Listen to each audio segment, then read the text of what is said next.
To a prominent square in Sudan's capital, Khartoum, today. They marched through the city to honor their fallen comrades. Over 200 people have died in protests since December. That's according to the doctors close to the movement. Well, these protesters say they're demanding freedom, peace and justice. They chanted slogans honoring those killed in protests over the last 7 months. Witnesses say riot police fired tear gas into the crowds. Today's rallies come just one day after protest leaders and army rulers inked a new deal. They agreed to form a joint council seeking to install a civilian administration. This has been a key demand of the demonstrators. For more on this story, we're now joined via Skype by public policy expert and executive director of the Sud Institute in South Sudan, Dr. Yok Majut Jok. He is in Abidjan tonight. Dr. Jok, good evening and thank you so much for joining us on The Globe. Good evening to you, ma'am. My pleasure. Now, Dr. York, we've seen thousands flocking to a prominent square in Khartoum in commemoration to their comrades who have fallen over a period of a few months since December up until now. In terms of that, what do you think that means with regards to the deal that has been signed by the military council, protest leaders and opposition parties?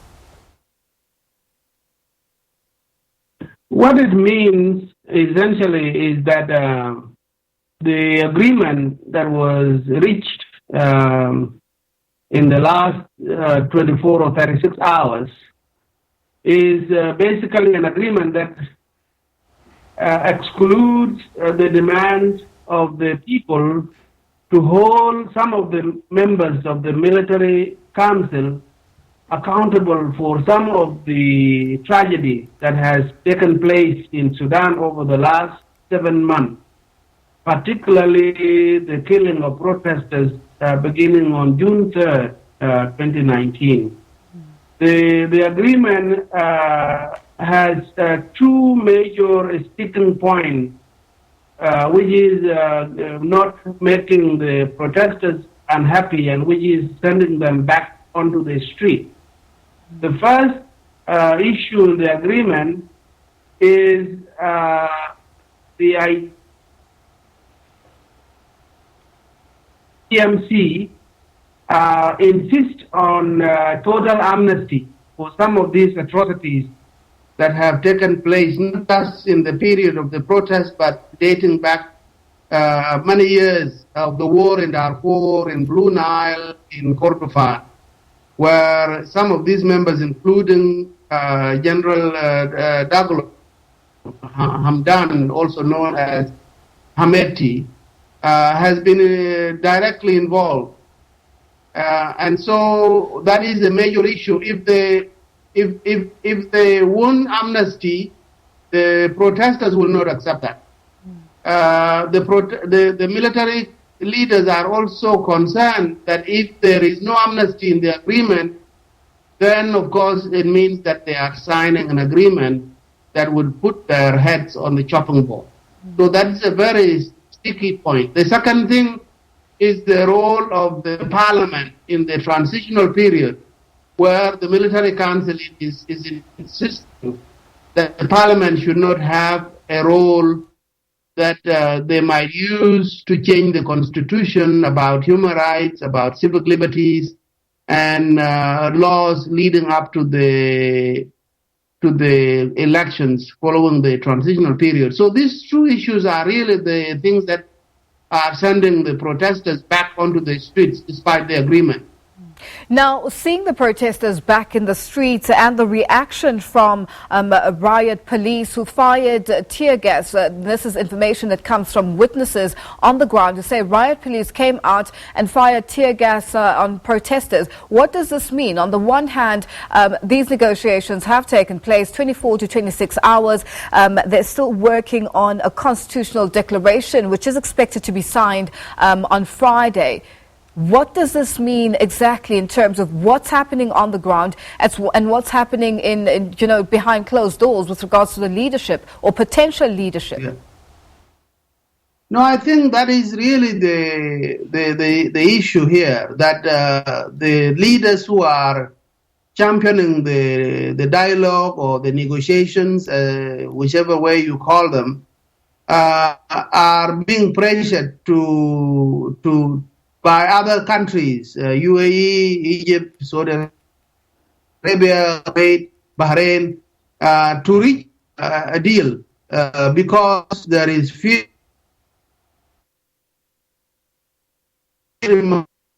slide into a much more dire situation. So that to be having an effect on the FFC, Freedom and Change forces, to accept the deal, even though it does not really amount to everything that the protesters wanted. So what I can see is that there is a growing disconnect between the leaders who are heading the negotiations on the FFC part and the public, the protesters who are behind them. And if that disconnect continues, such that the FFC signs a deal with the TMC, this might not lead to a peaceful situation in Sudan. The agreement, a transitional government of national unity involving both sides, but it will not convince the protesters who don't want anything to do with former Bashir people, including leaders, continuing to be in government. And I think the days ahead of likely to continue to be very, very volatile.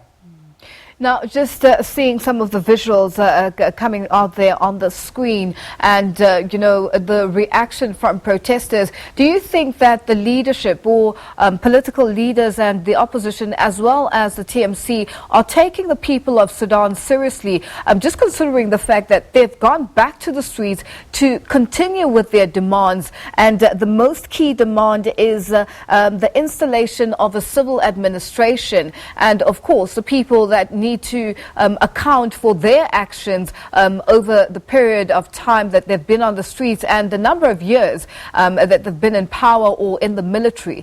Will the people of Sudan give up on this fight, or are they going to continue? As you mentioned, there is seemingly a disconnect.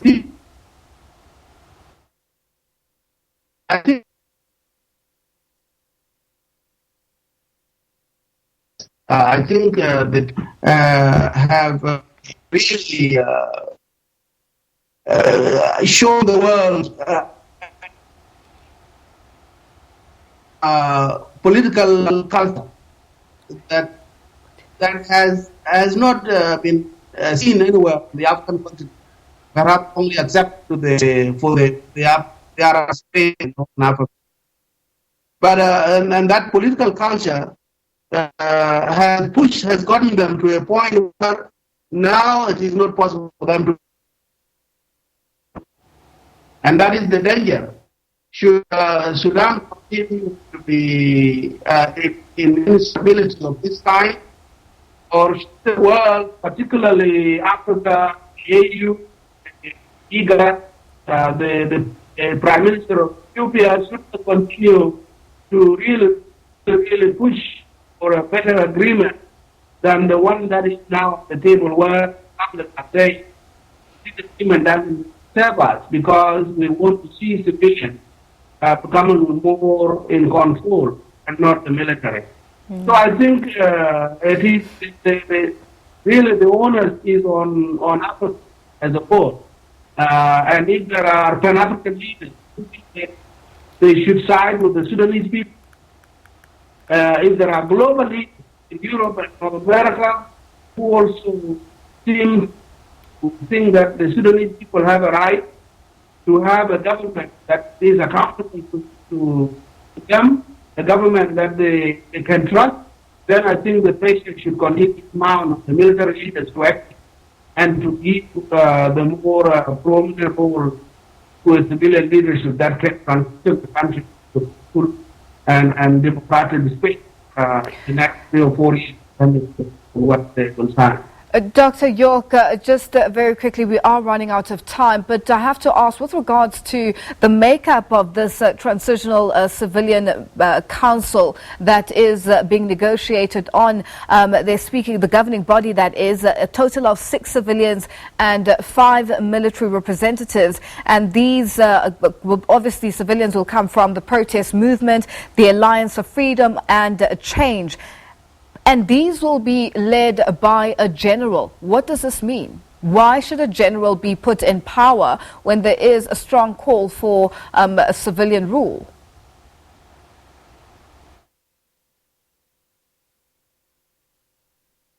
Yes, I think that is really the crux of the matter. The protesters are saying that there is no need for a military general to govern this thing called the Sovereignty Council, which would be the supreme body running the country during the transitional period.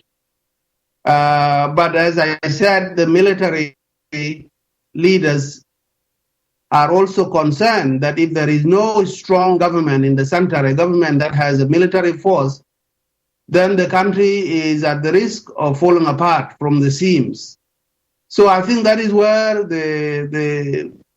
we are stuck. You can see the point of the protesters saying that there is no need for a military ruler, and the military ruler are saying there is no need for the government to be allowed, for the country to be allowed to slide into chaos in the absence of a strong military government. So I think that's where we are stuck, and that needs a real leadership from the global powers, especially from within the region, the AU, South Africans, IGAD countries, and the Prime Minister of Ethiopia to press the Arab countries, UAE and Saudi Arabia, to relinquish their adamant support that they are giving the military to insist on being in power. Now, very quickly, Dr. York, the Ethiopian mediator has called for, the country to be taken off a U.S. list of states that support terrorism, which is part of the sanctions that have been imposed on the country. Do you think that this is too soon to be done?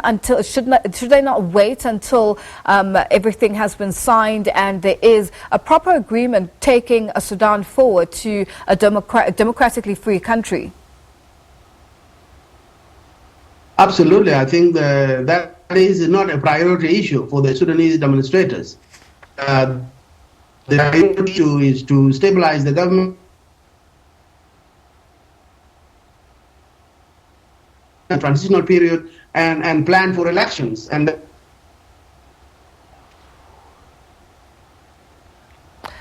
unfortunately, we have lost that connection to Dr. York Majut York, who is a executive director of the Sud Institute in South Sudan, and he was just giving us an update with regards to the latest that's taking place in Sudan on the ground. Time now for a quick break.